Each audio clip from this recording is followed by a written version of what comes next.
Assalamualaikum warahmatullahi wabarakatuh. Selamat datang di podcast Aksi Nyata dari Kamu Untuk Indonesia, barengan sama aku Laras Tahira. Yes, kita masih podcast outside, masih ada di Purwakarta nih, dan kita masih mau nikmatin sate marangi dan berbagai macam kuliner yang ada di sini ya, Sobat Aksi Nyata ya. Yang lagi nonton mungkin boleh di-share videonya, karena kita tayangnya di beberapa platform juga. Jadi selain kamu bisa nontonin di Instagram, Twitter, Facebook, website, YouTube, semuanya kan @partai-perindo. Terus kamu juga bisa nontonin di RCTI Plus, di inews.id, di Okezone, pokoknya nonton semuanya di situ ya. Nah, kita juga masih membicarakan mengenai kebudayaan Sunda nih di sini ya. Dan yang satu ini, Akang Ganteng yang ada di sebelah saya nih mau membicarakan tentang tingkatkan perekonomian masyarakat desa melalui UMKM ya. Karena salah satu penghasilan yang lumayan lah, luar biasa ya kalau UMKM ini. Ini sudah ada Kang Ade Arif Zul Hakim selaku Wakil Ketua Bidang Organisasi. Assalamualaikum warahmatullahi wabarakatuh. Waalaikumsalam warahmatullahi wabarakatuh. Kang Ade ini bersama dengan Akang yang sebelumnya tadi, Kang Dadi, ini sama-sama mau maju ke DPRD nih, dengar-dengar nih. Amin, amin. Ada jalan Allah dan dukungan dari masyarakat. Amin. Dulu gabung sama Partai Perindo di tahun berapa, Kang? Dari 2014. Oh sama, barengan berarti sama Kang Dadi ya? Waktu itu apa yang membuat Kang Ade ini memilih Partai Perindo? Apa yang menggetarkan hati? Saya yakin, seyakin-yakinnya bahwa memang saya juga belum pernah berpartai kan. Oh, ini pertama kali juga? Baru pertama kali saya masuk di 2014 waktu itu. Hanya di Purwakarta ini tidak memperoleh kursi kan. Iya. Dan saya memang belum mencalonkan. Secara struktural belum masuk gitu dalam DPD Perindo Kabupaten Purwakarta. Akhirnya kesempatannya di tahun 2014 itu ya. Insya Allah. Nah, tapi untuk kegiatan Kang Ade di luar partai ini ngapain aja, Kang? Saya kemarin terakhir jabatannya sebagai sekretaris Organda, organisasi angkutan darat. Terus sebagai dewan pakar di gabungan asosiasi pedagang UMKM. Oh, jadi memang sudah terjun di situ ya. Udah tahu nih seluk-beluk UMKM di Purwakarta ini seperti apa gitu. Hari-harinya mah usaha kuliner yang namanya ayam bakar Sampurasun. Oh, ayam bakar Sampurasun. Jadi setiap kita makan berasa disapa terus ya. Iya. Sampurasun. Selamat datang. Selamat datang. Nah, berarti kan udah familiar lah dengan dunia bisnis gitu ya. Dan pastinya yaitu dia tadi sudah tahu seluk-beluk tentang UMKM gitu. Sempet ngerasa jatuh kemarin waktu COVID, Kang? Kalau UMKM pada dasarnya ketika COVID memang karena ada pembatasan kegiatan sempat tapi sejarah membuktikan bahwa UMKM di Indonesia lah terutama sangat kuat dibandingkan usaha yang tingkatnya makro lah ya masih tetap bertahan. Sampai akhirnya setelah kondisi sekarang sudah kembali mulai normal, pendapatan juga malah lebih deh kayaknya nih. Insya Allah. Gitu. Amin. Udah double, udah triple bahkan sekarang kan. Semakin banyak wisatawan yang udah gatal pengen jalan-jalan. Betul. Apalagi kulineran. Iya kan. Betul. Nah, terus tapi sekarang teman-teman UMKM nih ya udah pastilah alhamdulillah kalau rezeki sekarang udah mulai bertambah, udah mulai normal gitu ya. Masyarakat lain ini tertarik nggak sih, Kang, untuk berjualan juga, untuk mempunyai usaha juga? Justru animo masyarakat terhadap UMKM ya, katakanlah dari pencapaian target investasi di Kabupaten Purwakarta itu melebihi atau melampaui batas PKPM yaitu 8,78 triliun. Dan usaha yang mendaftarkan usaha baru itu 1.000 tahun 2022. Tahun 2022? Wah, luar biasa. Gitu. Itu pas lagi bangkit-bangkitnya tuh? Ya, lagi bangkit-bangkitnya, alhamdulillah. Tapi potensinya berarti udah kelihatan oke lah ya. Potensi di Purwakarta sendiri seperti apa, Kang? Kalau potensi Purwakarta tuh ada 4 ya. Satu, tentang UMKM itu ada yang namanya sentra makanan ringan. Cemilan.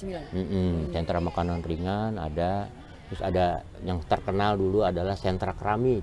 Oh, itu di Sentra Purwakarta keramik. tuh. Di Purwakarta namanya sentra keramik. Daerah mana kan? Daerah Pleret. Oh, Pleret. Oh iya, pernah denger lagi. Iya, Iya. keramik tuh. Sekarang masih ada? Masih ada. Oh. Itu komunitas atau bukan komunitas, itu gabungan para UMKM sentra keramik. Nah, Itu kebanyakan masyarakat mana, Kang? masyarakat Indonesia, masyarakat Purwakarta. Purwakarta, yang memang UMKM asli Purwakarta Asli ya? Purwakarta. Di Pleret semuanya tuh. Cuman produknya disalurkan ke luar. Ekspor. Ada yang ekspor sampai keren. ekspor di luar Jawa Barat. Itu udah turun temurun tuh dari Karuhun ya? Iya, Karuhun. Di daerah Pleret itu. Jadi kayaknya usahanya juga usaha turunan dari yang dulu-dulu gitu. Ketiga adalah yang namanya sentra topi, Topi. pengrajin. Oh. Pengrajin topi. Daerah mana, Kang? Itu daerah Cibodas atau Cibodas. Kecamatan Bungusari di sini. Oh, masih berarti dekat dari sini ya? Dekat. Boleh tuh jalan-jalan cari topi ya Jadi kan? kalau mau pesan topi apa-apa di Purwakarta cukup bersaing lah. Gitu, karena kualitasnya kualitas ekspor. Ekspor, tapi harga affordable. Harga mantap. Mantap harga aman di sini. Cibodas di Purwakarta. Purwakarta, Desa Mekargali. Desa Mekargali. Kalau mau request topinya mau kayak gimana? Mau topi segede gini juga bisa ya Kang ya? Kalau request mah. Nah, seiring perkembangan destinasi wisata, maka giat-giat masyarakat dalam UMKM itu meningkat. Ditambah adalah yang namanya sentra kuliner. Oke. Gitu, sentra kuliner. Jadi setiap objek-objek wisata pasti ada sentra kuliner. Walaupun bukan ada objek wisata, misalkan kayak sentra kuliner khusus pedagang kuliner sate Marangi di Pleret ada. Iya. Nah, apalagi di tempat-tempat wisata. Jadi giat masyarakat tuh tumbuh. Makin semangat ya. Semangat gitu. Hanya ada beberapa kendala-kendala lah. Nah itu tuh. Ya, kendala-kendala masyarakat ini pendampingan. Oh, masih kurang ternyata pendampingannya. Pendampingan, BIMTEK, bimbingan teknik. Karena sekarang mengikuti era global Digital ya. lah, 5.0. 5.0 itu maka diperlukan suatu manajemen awareness gitu ya, of future. Jadi bagaimana kita sadar menjadi pemimpin masa depan, Ya, betul. baik itu di kepartaian Perindo maupun di usaha. Karena tanpa ada manajemen yang baik, pendampingan Percuma. kacau. Iya.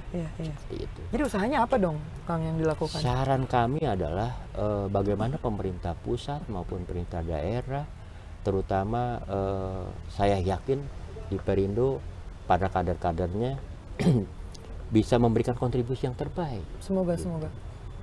Untuk memberikan pendampingan kepada usaha-usaha menengah ini.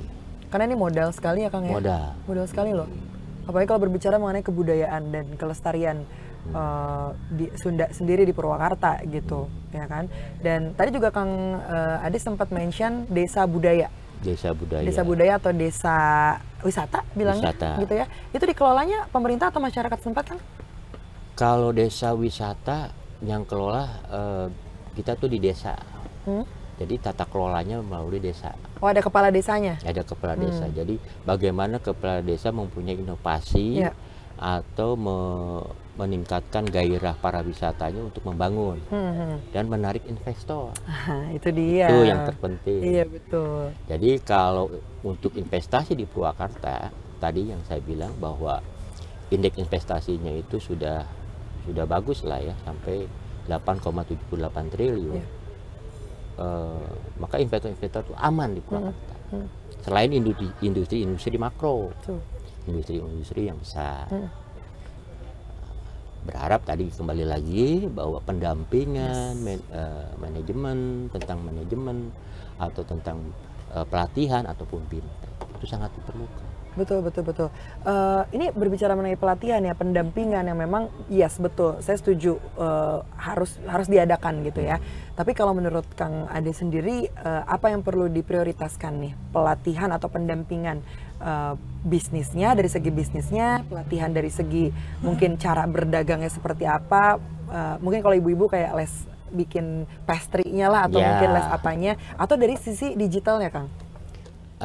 Jadi sekarang kan kita di era digital ini mau tidak mau kan, mau tidak mau kita walaupun gaptek lah katakanlah yang seperti kayak saya ini orang-orang gaptek, dipaksa harus ikut. Dipaksa harus ikut. Nah, maka pelatihan dari sistem manajemen keuangan, UMKM, terus bagaimana memasarkan secara era digital ya. Itu akan lebih menyeluruh gitu. Yang nantinya para investor itu kan akan masuk dengan sendirinya kalau kayak gitu. Terus terutama dipisah katakanlah pendapatan PAD lah, PAD daerah. Ya, bahwa perlu diketahui juga bahwa investasi di Jawa Barat, Provinsi Jawa Barat itu urutan ke-12 se-Indonesia. Urutan ke-12 yang mana bisa mencapai dia targetnya itu 51,400,5 miliar US dollar. Seperti itu. Jadi kalau bisa Jawa Barat, ya karena Jawa Barat terutama Purwakarta khususnya adalah kota penyangga loh, Teh. Kota penyangga yang mana kita sebagai kota penyangga Jawa Barat, kota penyangga Jawa Tengah. Betul. Dari berbagai sisi. Betul. Tol Cipolarang ada di situ. Jadi semua jalur-jalur transportasi atau distribusi barang itu pasti lewat sini. Lewat sini, betul. Tapi dari masyarakatnya sendiri, kalau memang akan ada pelatihan, mereka terbuka mau menerima? Insya Allah, karena kan kita tadi itu ya kebetulan kita kalau saya ya katakanlah apa adanya, bukan ada apanya. Artinya masyarakat itu kalau diajak dirangkul mau. Jadi sejauh ini kalau ada sosialisasi, karena kan sudah sempat ngobrol-ngobrol juga sama teman-teman Baraya Sunda di sini untuk melestarikan kebudayaannya sendiri saja, masyarakat di sini tuh mau gitu gabung, terus sama-sama melestarikan, apalagi ini untuk memenuhi kebutuhan finansial keluarganya pasti mau lah ya Kang ya. Iya, apalagi kalau kita bicara tadi ya, misalkan apa salamnya Teh? Lupa lagi. Salam yang mana? Salam podcast. Apa ini? Salam podcast aksi nyata dari kamu untuk Indonesia. Makanya kan ada kamu untuk Indonesia. Dalam wadah Perindo. Itu kira-kira. Ini terakhir deh Kang Ade, pesan-pesan. Ini kan yang menonton kita nih kaum milenial dan juga Gen Z gitu, anak-anak muda. Apa nih yang mau disampaikan versi Kang Ade ini, silakan. Jadi bagi kaum milenial bahwa bagaimana kita punya inovasi, peluang usaha, bermimpi utang usaha, janganlah takut. Jadi just do it. Apa yang bisa kita lakukan. Jadi jangan takut gagal, jangan takut bersaing, otomatis menjadikan UMKM ini kuat. Bersama Perindo khususnya. Bersama Perindo. Ya ini makanya ini juga buat teman-teman yang berminat ya untuk menjadi anggota dari Konvensi Rakyat. Jadi kamu tinggal masuk aja tuh ke websitenya www.konvensirakyat.com. Ini buat kamu yang pengen mendaftarkan diri sebagai bacalek di semua tingkatan provinsi, DPRD Kabupaten Kota, DPRD Provinsi, dan juga DPR RI. Terus kalau mau join juga sama Partai Perindo, seperti tadi Kang Ade sampaikan, bisa langsung join aja, masuk ke websitenya di www.partaiperindo.com. Jangan lupa juga di-download aplikasinya. Kang Ade udah ada ya aplikasi Partai Perindo ya? Ada. Kalau belum download, kamu download aja. Caranya gampang juga, kamu tinggal scan barcode yang tersedia di layar. Oke.